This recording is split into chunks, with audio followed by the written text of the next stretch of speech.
What's going on, YouTube? While the Hyundai Palisade and Kia Telluride have been stealing more headlines recently, the Hyundai Santa Fe and Kia Sorento have been around much longer and remain very popular nameplates. Both these brands are also never content, so they are continuously making big changes, none of which could be larger than what Hyundai did to the Santa Fe this year.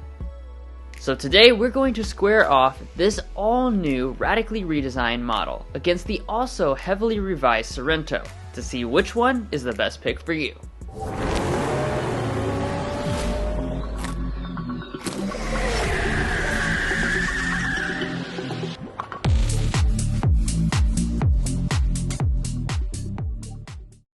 One of the things these two Korean brands are known for is value. So let's start by quickly establishing the pricing and equipment.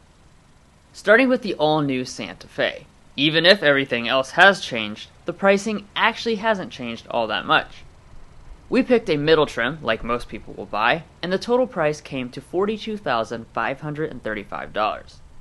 Moving to the refreshed Sorento, it also has a compelling price tag for a 3-row vehicle. In its equivalent trim, the price tag is just slightly higher than the Santa Fe, at $43,840 after factoring in destination.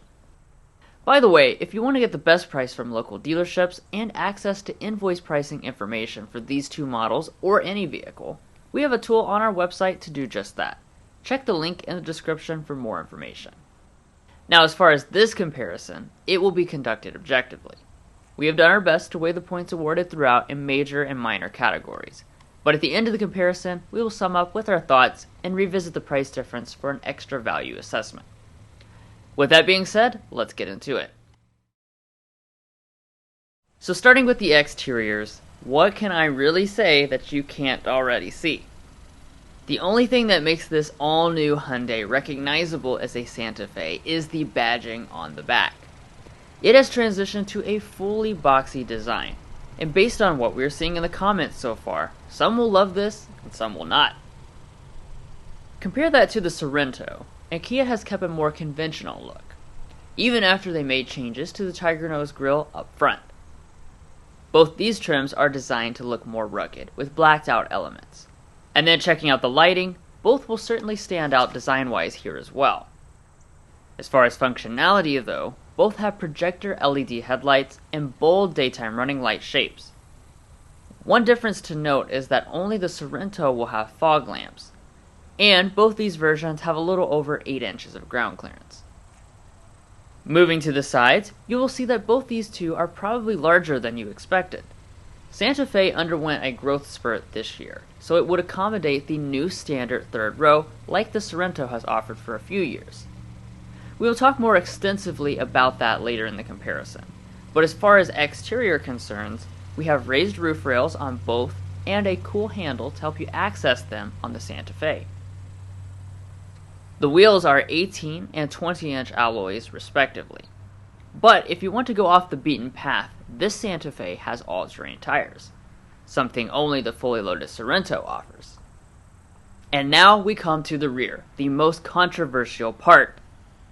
Let us know what you think in the comments below, because we know the boldness of the Santa Fe has stirred a lot of strong opinions. Our subjective opinions don't weigh into these comparisons, so as far as scoreable items, they both have premium hidden rear wipers, and only the Santa Fe has LED taillights. Now as we move on to some of the individual features, both mirrors have heating and blind spot monitoring. And as far as active safety tech, they are fully loaded. All trims have the 4 main active systems, and these models also have highway drive assist to reduce road trip fatigue. If that road trip involves towing, the XRT Santa Fe can handle an extra 1,000 pounds over the other trims, and the Sorento as well. The last thing we like to mention on the outside is that they both have the same extremely long warranty, but only Hyundai includes 3 years of complimentary maintenance. As interesting as the exteriors are, it's the interiors you really need to see. But first, if you're new here, we're brothers, and we've been reviewing cars since we were 12 and 16. We may be young, but we love cars. And we'd love for you to subscribe to be a part of our Car Confections family. Let's learn a lot, have some fun with all the latest cars. So walking up to the vehicles, even though both of them get new key fobs this year, they still retain standard smart entry, remote start, and available phone as key. What is a little different is that the Sorento does not have a sensor behind the door handle to unlock. Now after you open up the doors, you'll find that the interior designs look just as different as the exterior. But before we get into all the individual features, let's talk seating. These mid-level trims come with very realistic faux leather seats, with heating and 10 ways of power adjustment. Extremely premium features like massage are offered on the top Santa Fe calligraphy.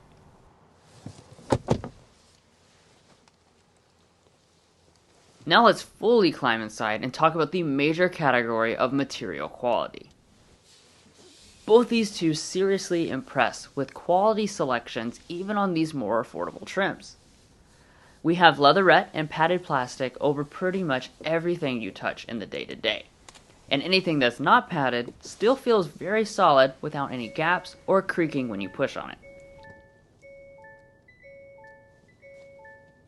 After startup, you'll see one of the things that both of these models added for 2024, dual screen arrangements. While these lower models don't have the full customizability that top trims offer, they still have an upscale look. Coming back to the steering wheels, besides for the fact that one of them looks exactly like a Land Rover, features are the same with leatherette wrapping and manual adjustment. Now if you get excited about interior storage like we do, this next section is going to be a lot of fun. That's because Hyundai has really gone all out with this new Santa Fe, adding several additional storage areas over the already good Sorento. The center console can store 24 donuts versus 16. We have deep cup holders, dual pads for phones, a huge center pass-through, and even 2 passenger storage shelves. Some of the reason for that extra space is the shifter being a new electronic column mounted one instead of a traditional one in the Sorento. Based on our experience and commenters, the Hyundai shifter is hard to get used to. But once you get into reverse, both have regular backup cameras and rear parking sensors. Normally we can breeze past the climate controls, but for 2024, Kia has added the multi-function buttons, which can serve for both climate and audio adjustments. Santa Fe also adds a touch panel for some controls, but for the main temp adjustment, they both have knobs. And now let's turn the volume knobs to sample the audio systems.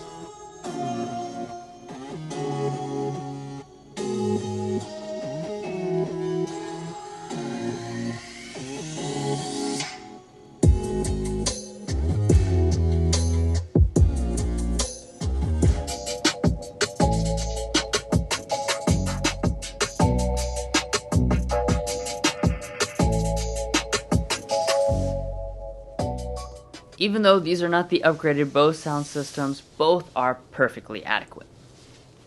And now that brings us to the infotainment systems, which are improved dramatically for 2024. Both models will now have 12.3-inch displays with the latest software that is much more responsive. We also have new wireless Apple CarPlay and Android Auto as well, which is a big deal for a lot of people. And lastly, up front, the Sorento has an auto-dimming mirror, and more importantly, it includes a panoramic sunroof at this price point, versus a standard size unit on the Santa Fe.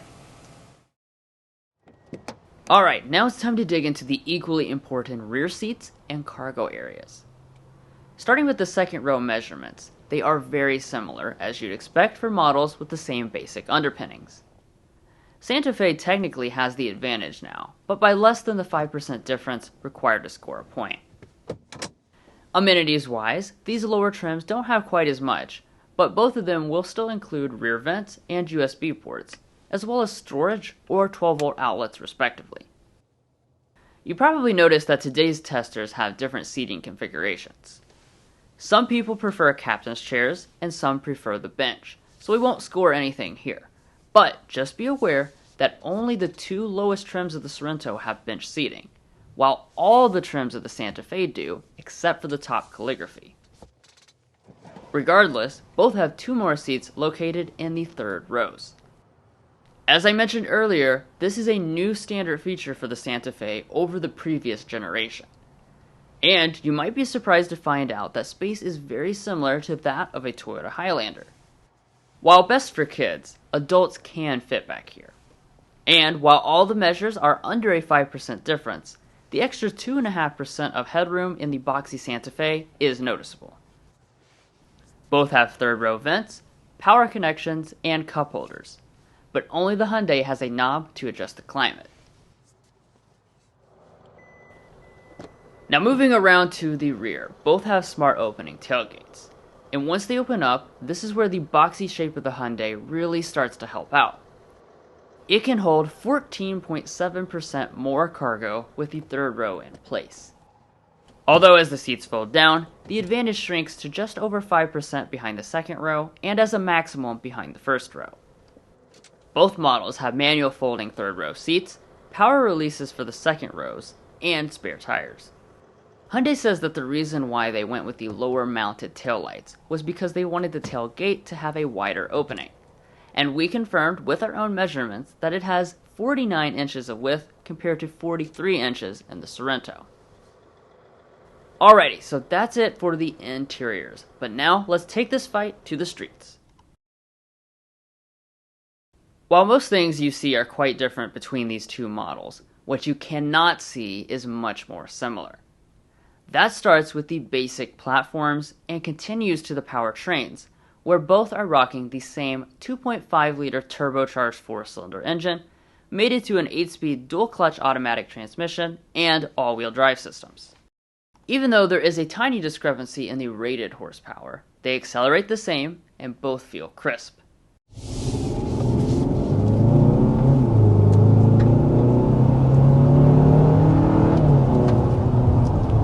Alright, there we are, taking it up to about 60 miles per hour.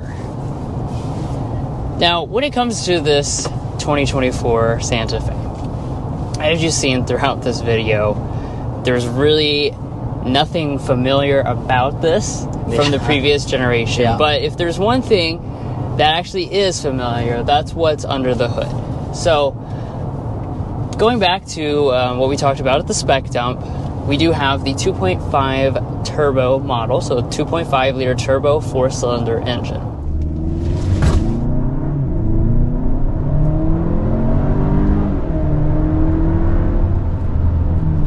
Alright, so there we are, accelerating swiftly with the 2024 Sorento.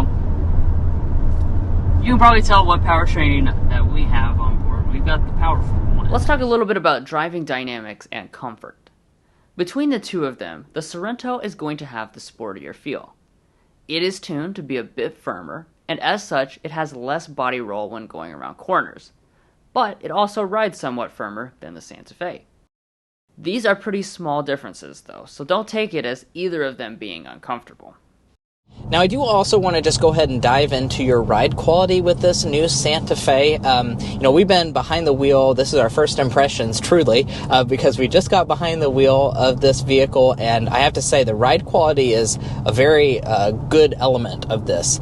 We have the XRT, of course, which gives you a little bit of a smaller wheel setup, but you do get the nice thick rubber, and overall, when we hit a bump, it really does a great job of soaking it up. I also want to point out that I think these seats are very, very comfortable. Oh, yes. These are excellent. They are so soft and comfortable. And now that we're just kind of cruising along the highway here, I do want to talk about your ride quality for this Sorento. Now, this is an area I don't see changes much for the refreshed model. They may have slightly manipulated the suspension, but I think it feels mostly the same as the pre-refresh, which is a good thing.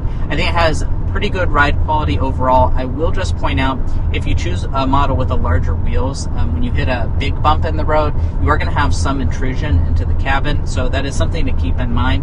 Your best ride quality might actually be found in one of the kind of off-road focused trim levels like the X Pro with the smaller wheel size.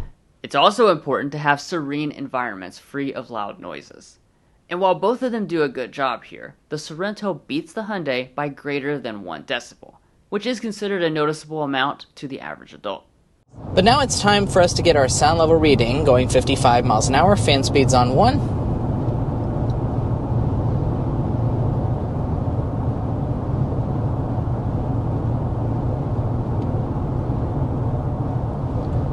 .56.9 is our official sound level reading. 55.5 decibels switched on me at the very end. There is our official sound level reading. And finally, for fuel economy, they are very similar, although the Sorento's smoother design probably helps it get the slight advantage. Both of them also have available hybrid models, which should achieve in the upper 30 mpg figures. But only Sorento offers a plug-in hybrid variant. Before we wrap up here, we will circle back to value as promised. The Sorento costs $1,305 more than the Santa Fe. So, using our scale, we will make up for that by adding a half point to the Hyundai score. Well, that's it for another comparison. These two siblings are more different really than they ever have been before in the past. So let's take a moment here to just kind of recap and figure out who should be your personal winner. So I think the Santa Fe should be your winner, particularly if you prefer and love that classic boxy SUV design. That obviously really is bold and stands out. Like I said, kind of a love-hate situation, but if you love it, definitely this is your choice. Also, if you want the maximum cargo capacity, because it is going to be larger than the Sorento at all those seating configurations, and then you also have tons of storage cubbies up in the front. Now, on the other hand, you should choose the Kia Sorento if you're maybe, let's say, a little less controversial when it comes to style, and you just kind of want to blend in a little bit more. The Sorento is not what I would call bland, but it certainly is a lot less controversial than the Santa Fe. It's going to attract a lot less attention. Now, it also had a quieter sound level reading, so that's an important difference between the two. It also has fog lamps, and lastly, I do want to mention it has a traditional shifter setup. Now, obviously, the reason the Santa Fe picked the electronic shifter was to maximize storage, so you're paying a little bit of a price there, but if you like that traditional shifter, you will have to pick the Sorento. But what do you guys think about these two SUVs? Which one are you taking? Are you taking the Hyundai Santa Fe or the Kia Sorento? We want to know your all's thoughts down below. Of course, we made this comparison to point out the differences, but we want to know your opinion, so let us know down below. If you're looking to buy either of these products, we would also encourage you to go to carconfections.com/newcarquotes. Now, why you do that is because we have a tool on our website that will connect you with local car dealers in your area to get you the best price on your new vehicle. It's also going to give you access to invoice pricing information, which is a great tool for dealer negotiation. A link to that is provided in our video description. And guys, that's going to be where we leave off on this comparison. We'll catch you next time as we sample more of the latest automotive delicacies.